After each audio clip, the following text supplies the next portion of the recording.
Gary, 4-1 defeat to Dungannon Swifts here today. Usually ask you what your thoughts are straight away, but I mean, would that go down as the most disappointing performance of the season to date?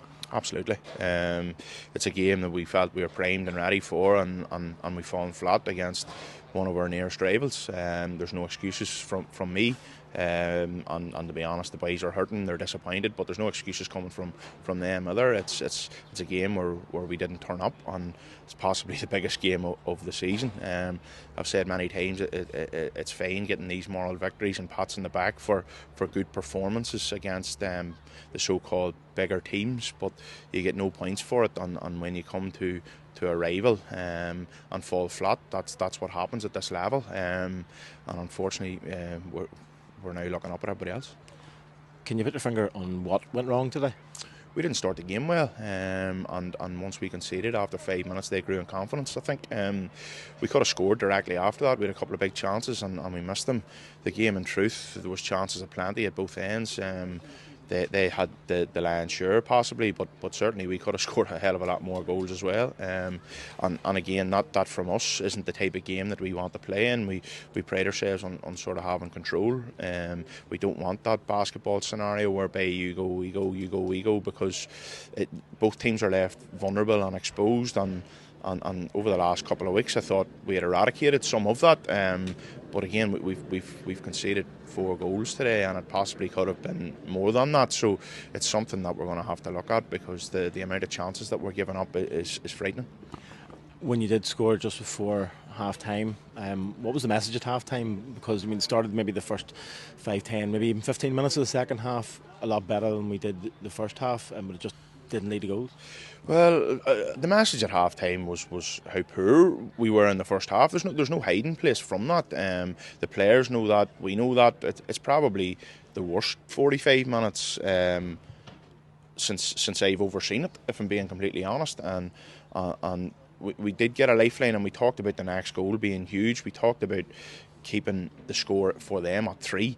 And could we get back into the game? I think we had 2 huge moments.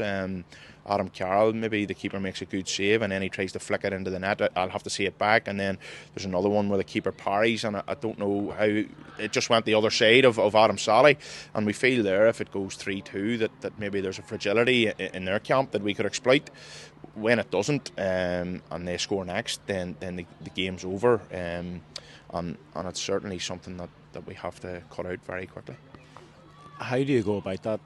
Because, you know, it's been touched on, we're conceding a lot of goals, and we do have the worst goal difference in the league, and conceded the most goals and scored, I think, the second least. I mean, so it's at both ends of the pitch that things aren't happening, and then you're sitting there today with your midfield, I suppose, essentially decimated. What would be your first choice midfield? I mean, what needs to change, and what can be changed? How do you change sort of this run that we're on? Well, first and foremost, we've never made excuses for the players that aren't available. I've assembled a squad of players that I fully believe are fit to wear the shirt. Did we show that today? Possibly not. But we can never make excuses for the players that aren't here. Going forward, we have to stop making mistakes in both boxes, and I mean individual errors leading to goals on missing chances, because the middle of the pitch ultimately doesn't really matter. We'll match anybody there. It's both boxes, and it has been recurring that we're missing significant chances and being punished the other end. And it's not something that we're taking lightly. I'll be going home and reviewing footage and watching again today of where we can and hopefully improve. And as I say, over the last 4 weeks, I thought that we had really turned a corner in terms of performance levels. But again, today it just leads you back to a flat performance and having to go back to the drawing board, but with the aim of moving forward.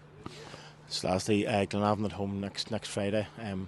We're bottom of the league. How do you go about picking the boys up to put in a performance there, and with that performance get a positive result? Well, we can't feel sorry for ourselves. If we feel sorry for ourselves, the same result will happen next week. As I've said, that the lads are an honest group. They're hurting as much as I am, as much as the supporters are, and I think that's I suppose poignant to keep in mind as well, is that we know that we've let the club down today, and I take full responsibility for that.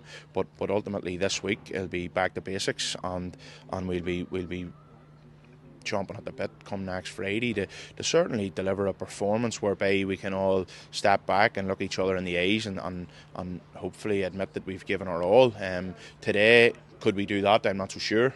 So if we do that, I know that the supporters will be fully on board with us. It's on days like today where we feel maybe we were outworked rather than outclassed. If that makes sense, that we want more and the supporters expect more, as they should. And I'll work to rectify that for the players, for us as a staff, and ultimately for the supporters. But for us to be successful, we're going to need them, and we're going to need them to come out in their numbers next week and get fully behind the boys, because I know that in moments of difficulty like this, they are hugely influential in changing fortunes for us on the pitch.